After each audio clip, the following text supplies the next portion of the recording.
Tosin, lovely to meet you. Thank you so much for taking the time. Let's just talk about, first of all, your first 6 months at Chelsea. But I want to talk actually earlier than that, because when you first signed for Chelsea, I saw the video when you signed for the club, and you mentioned you were born just 3 miles away from Stamford Bridge. So you signing for the club, did that feel like a full circle moment? Yeah, definitely. Definitely returning back to London, where I was born, St Mary's Hospital, and grew up in Ladbroke Grove, is definitely a full circle moment to be back here.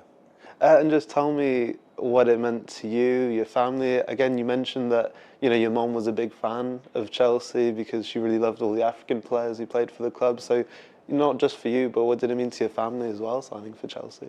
Yeah, it was a very, very proud moment. My mum was, like I said at the time, my mum was so happy because obviously she loved Chelsea back in the day with all the African players, Didier, John Obi, Solomon Kalou, all those players, SCN. Yes, so she always loved Chelsea back in the day. So now it's an amazing feeling for her to come to Stamford Bridge and see me play.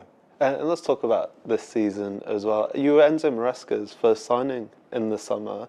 I mean, what was it like to come in? But also, what's Enzo Maresca actually like as a head coach? Because we see him here in the press room, ahead of games, after games. But what's he really, really like? He's good. He's top. He's a top guy. I knew him from my time at Man City. Just before I left, he was the under 21s manager. So we did cross paths, and now he's he's an amazing guy. He's an amazing manager to work under. He has his times where he can laugh and joke, as a few people saw in pre-season when I was in the ice bath, and he came and splashed all over me, which is just it's a nice sight to see, really, to see managers be able to interact with the players like that. Someone who has been amazing over the last 2 seasons or season and a half, Cole Palmer. I imagine you know him from maybe a time at City. I saw when you first signed for Chelsea, you mentioned Cole in your video. So tell me a bit more about when you first met him, and have you kept in contact throughout your careers? Of course, you're a few years older, but how has that kind of relationship blossomed?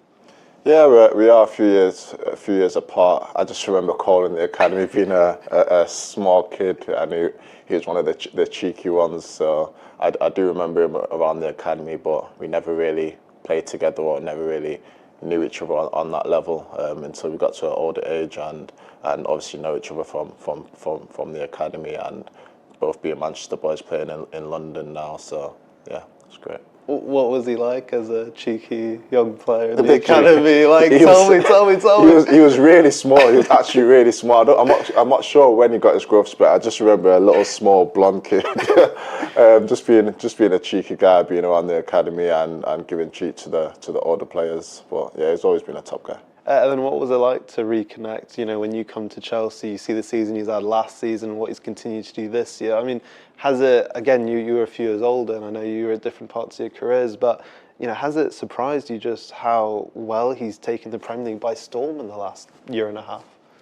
I remember having a conversation with Raz years ago whilst Raz was still at City, and we just speaking about obviously Phil and all the other younger players, and then he said Cole. He said Cole is the truth, and I was like, wow. I was like, really? I was like, yeah, that kid in and around the box, he's a different level. And then obviously he came to Chelsea. Raz came to Chelsea as well. I asked again about CP, and he said, yeah, this guy is the truth. Honestly, he's gonna do amazing things, and that's exactly what he's doing now. And talking about this season as well, I mean, Enzo Maresca has been pretty forthright in saying, no matter how good the season's gone so far, we're not part of the title race. We still have a bit of way to go to be involved in a title race as a team, a lot more growth to go. Do the players feel that? Because you have had such positive results this season. I mean, amongst the group, do you talk about how close you have been in terms of the kind of leading teams this season? What we do talk about is the growth that we've made this season since the gaffer's come in, and the amazing changes he's made, and the system that we're playing, and we're taking it each step as it comes, literally, and we go into each game thinking we need to perform in this game and try to get 3 points, and at the end of the day we're going to see where it takes us. But our main objective is honestly, it's the next game, and it's the next training session to try and improve.